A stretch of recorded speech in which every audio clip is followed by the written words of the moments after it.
teman-teman semua, kebetulan sekarang lagi buat tugas. Tadi habis pulang kerja langsung stay di meja belajar. Ini buat tugas yang banyak banget, mungkin sama kayak kalian juga ya. Nah, gimana nih tanggapan teman-teman terkait dengan pandemi COVID-19 yang mengharuskan kita segala-galanya bekerja dari rumah, belajar dari rumah. Kadang tuh suka bikin riweuh gitu kalau kata orang Sunda mah ya. Nah, kadang kalau lagi karantina di rumah gini, banyak sekali hal-hal yang membuat kita bosan. Bahkan saya pun bosan. Kalau mau melakukan sesuatu, kadang cuma itu-itu aja. Kalau mau masak pun, itu lagi. Kadang mie, telur, kentang, semur, ya gitu-gitu doang. Terus kalau mau olahraga pun, mager banget rasanya. Apalagi yang harus dilakukan. Jadi kadang saya dipaksa untuk berpikir, ayo pikir, harus melakukan apa lagi nih selanjutnya. Jadi saya harus mengulik pikiran kreatif saya untuk melakukan hal-hal yang bisa membuat saya lebih semangat dan juga lebih senang dalam karantina ini. Ngomong-ngomong soal memikirkan apa yang harus kita lakukan, tentu ini ada kaitannya dengan kreativitas kita masing-masing. Kadang saya juga bertanya, saya ini kreatif nggak ya sebenarnya? Atau beberapa teman juga nanya, Rif, aku nih kreatif nggak ya? Sama, aku pun bingung sebenarnya berpikir kreatif itu seperti apa gitu. Tapi setelah aku mempelajari beberapa materi dari dosen kita tentang berpikir kreatif dan beberapa literatur yang aku baca juga, jadi berpikir kreatif adalah kombinasi dari berpikir secara logis dan berpikir divergen yang didasarkan pada intuisi tetapi masih dalam kesadaran. Nah, berpikir divergen ini adalah proses berpikir yang menghasilkan solusi yang bervariasi. Dari pengertian tersebut dapat kita simpulkan bahwa berpikir kreatif adalah proses berpikir secara logis dan juga intuitif untuk menghasilkan ide-ide baru. Nah, apa sih bedanya antara berpikir kreatif dan juga berpikir konvensional? Kalau berpikir kreatif, kita melibatkan intuisi dan juga logika untuk menghasilkan ide yang baru. Tapi kalau berpikir konvensional, itu biasanya tidak didasarkan pada intuisi dan bukan ditujukan untuk menghasilkan ide-ide yang baru. Kemudian, apa sih ciri-ciri orang yang kreatif? Nah, untuk menjawab hal ini, saya tertarik untuk mengutip salah satu bukunya Mary Stewart yang berjudul Launching the Imagination 3D. Di dalam bukunya, Mary Stewart menyampaikan bahwa ada 7 karakteristik orang-orang kreatif. Pertama adalah reseptif. Orang-orang kreatif dapat terbuka dengan ide dan pengalaman-pengalaman baru. Mereka cenderung tidak puas dan sering mempertanyakan keberadaan sesuatu dari apa yang sudah ada sebelumnya. Tetapi orang-orang kreatif juga selalu merangkul solusi-solusi dari permasalahan yang ada. Bagi orang kreatif, hal yang bermanfaat adalah dengan banyak mendengarkan daripada banyak berbicara. Kedua, orang kreatif punya rasa ingin tahu yang tinggi. Mereka senang melakukan kegiatan yang sifatnya meneliti dan menganalisa untuk menjawab rasa penasarannya. Nah, biasanya pertanyaan yang selalu mereka lontarkan adalah bagaimana cara kerjanya, bagaimana supaya itu dapat berfungsi dengan lebih baik, dan sebagainya. Kemudian ketiga, orang kreatif punya rasa ketertarikan yang lebih luas. Biasanya, dengan dasar pengetahuan yang luas, orang kreatif dapat mengembangkan hal-hal yang di luar kemampuan dari orang-orang yang tidak kreatif. Contohnya ada di video berikut ini.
Banyak orang-orang dengan pemikiran kreatif yang biasanya dapat menciptakan peralatan serbaguna yang bermanfaat seperti itu. Kreatif bukan? Yang keempat, orang kreatif itu penuh perhatian. Biasanya orang-orang kreatif itu sangat menyadari bahwa setiap pengalaman adalah hal yang sangat berharga. Oleh karena itu mereka terbiasa untuk memperhatikan secara detail apapun yang dilihatnya. Dengan memperhatikan secara detail dan berhati-hati, orang-orang kreatif biasanya akan dapat melihat kemungkinan lain yang bahkan orang lain tidak menyadarinya. Yang kelima, orang kreatif akan melihat hubungan antar sesuatu. Nah, biasanya orang kreatif ini akan melihat kesamaan di antara bagian-bagian yang tampaknya berbeda. Hal-hal inilah yang kadang memunculkan terobosan-terobosan baru yang lebih kreatif. Misalnya, dahulu ada seorang ilmuwan Prancis bernama Jean-François Champollion. Ia menyadari ada kesamaan pesan antara tulisan Yunani dan abjad Mesir kuno di dua situs yang berbeda. Akhirnya, ia membandingkan keduanya dan memecahkan kode itu. Yang keenam, keyakinan. Orang kreatif benar-benar menghargai pengetahuan yang ada. Mereka menyadari bahwa ide-ide baru yang muncul merupakan hasil dari ide-ide yang lama.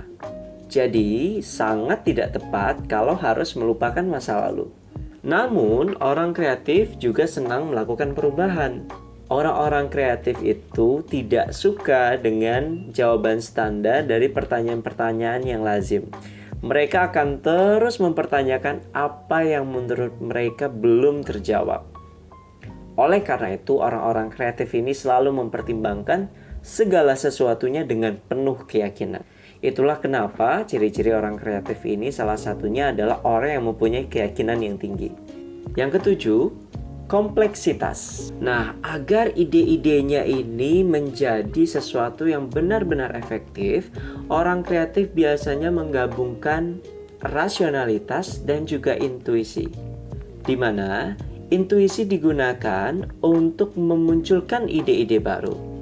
Sementara rasionalitas atau logika digunakan untuk menganalisa dalam merealisasikan ide-ide itu. Yang pada akhirnya tindakan orang-orang kreatif ini akan bertentangan dengan orang-orang yang tidak kreatif. Kemudian, apa pentingnya berpikir kreatif dan bagaimana penerapannya dalam memecahkan masalah? Pertama, kreativitas itu menghubungkan segalanya. Kreativitas adalah seni membuat koneksi yang mengajarkan kita bahwa segala sesuatu di alam semesta ini terhubung. Dengan kata lain, kreativitas ini adalah mengumpulkan semua ide dan menampilkannya dengan cara yang belum pernah ada.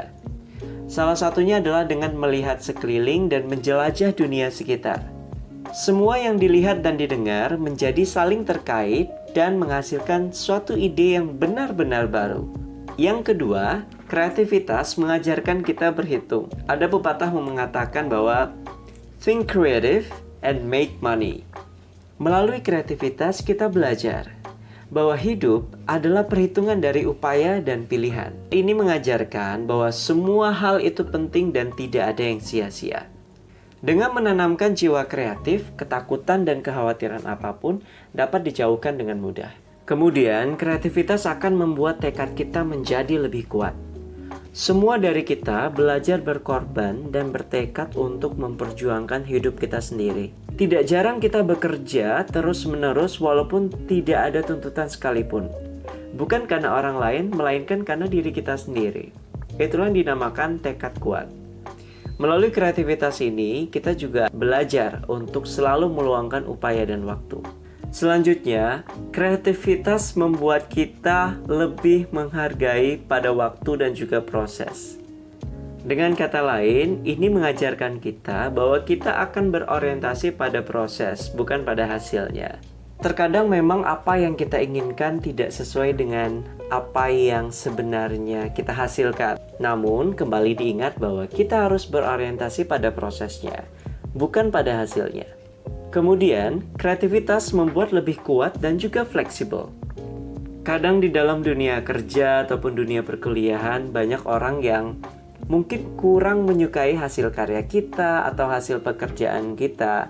Tapi melalui kreativitas ini, kita diajarkan untuk tetap tangguh dan terus berkarya. Bahkan, orang-orang yang kreatif tidak akan pernah lari dari kritik. Mereka selalu fleksibel, terbuka dengan masukan dan saran, dan mereka terus ingin mengembangkan dirinya dari masukan-masukan yang diberikan kepadanya. Nah, kreativitas ini juga akan menciptakan pemikiran yang lebih positif. Menurut beberapa penelitian di masa lalu, orang-orang yang kreatif ini dapat berpikir secara lebih luas. Orang yang berpikir secara lebih luas ini mampu mengontrol mood baiknya dengan lebih bagus. Ketika moodnya menjadi bagus, maka orang-orang dapat berpikir secara jernih. Itulah kenapa orang-orang yang kreatif dapat selalu menemukan solusinya karena mereka selalu berpikiran positif. Dan yang paling penting, kreativitas memberi kita kebebasan. Ya, bicara kreatif tidak ada yang namanya salah dan juga tidak ada yang namanya benar. Dengan berpikir kreatif ini, kita mencoba mengambil suatu langkah dan juga berani mengambil resiko. Jadi, kreativitas akan memberikan segala hal kebebasan kepada kita. Gimana?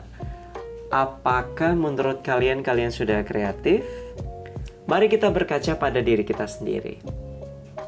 Nah, itu tadi teman-teman tentang berpikir kreatif. Sudah dijelaskan ciri-cirinya gimana, kemudian pentingnya berpikir kreatif dan juga penerapannya dalam mencari solusi dari semua permasalahan yang ada. Nah, itulah penjelasan singkat tentang berpikir kreatif. Terima kasih sudah menyaksikan video ini. Jangan lupa di like ya. Sampai jumpa di video-video berikutnya. Dan satu lagi, jaga kesehatan, jaga jarak, dan di rumah aja.